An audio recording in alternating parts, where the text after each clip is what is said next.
Hey, what's up? I'm William Brent. I play Chase Davenport on Lab Rats Elite Force, and you're watching Shine On Media. Welcome to the Lab Rat set, my friends.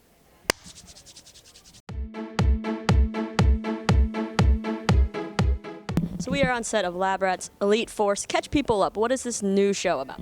This new show is essentially two different shows, bionic superheroes and superpowered superheroes, coming together to form one very elaborate elite force. So there's 5 of us now. It's just us coming together to take care of finding out who was behind destroying the Mighty Med Hospital. So that's kind of what you find out in the pilot. That's the reason we come together in the first place. And then by helping out the cast of Mighty Med, these villains who had it out for them now have it out for all of us. And so we're kind of, yeah, exactly. We're drug into it. And so they kind of bring the fight to us. And the Lab Rats they're not one to back down to a fight. So we're going to have that battle between, like, what's cooler, superpowers or bionics? I don't think so, because, you know, I can't give stuff away, but it all kind of works out. You know, it all kind of comes together, and all of our powers complement each other's. So Kaz, for instance, he has fire and heat powers.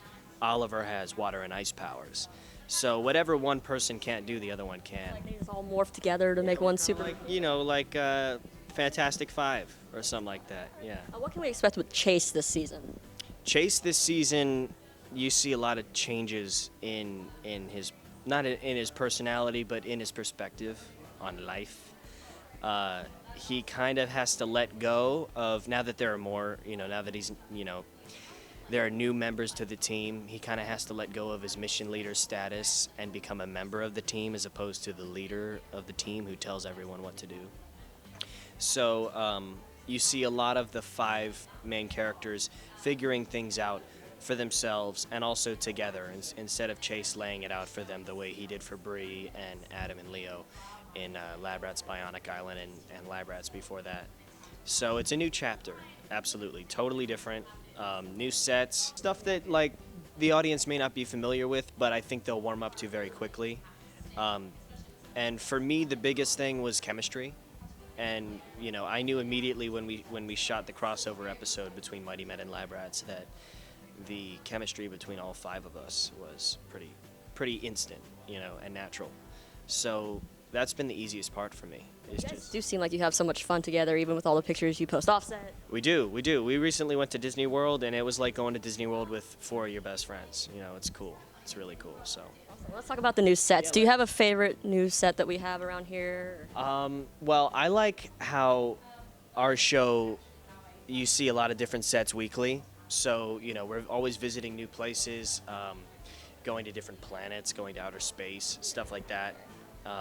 But this has got to be my favorite set because we only have like 3 main ones, and then the other ones are kind of interchangeable. So where are we right now? Right now, we're in the penthouse, which is the new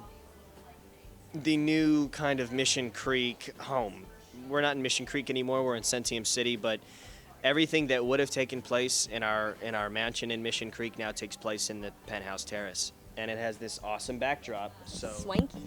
Yeah, so you just kind of feel like you're in a superhero movie the whole time, It's got a really good comic book feel to it, the show. Tell people why they should tune into Lab Rats Elite Force.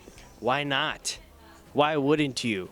I mean, like, it's only the newest, coolest, bestest, awesomest chapter of Lab Rats ever, and you're already a fan of that other show, you might as well watch this one, because it's 2 in 1, and 2 is better than 1, Obviously. Bree and Skylar butt heads a little bit because she was the only girl in her world too, but I wanted to make sure that our characters were not enemies. Like, that's the last thing I want to happen. I think of myself more as an artist now than I did before. I don't want to say I didn't think of myself as an artist, but when I released the first album, I think I was 13. I didn't know who I am.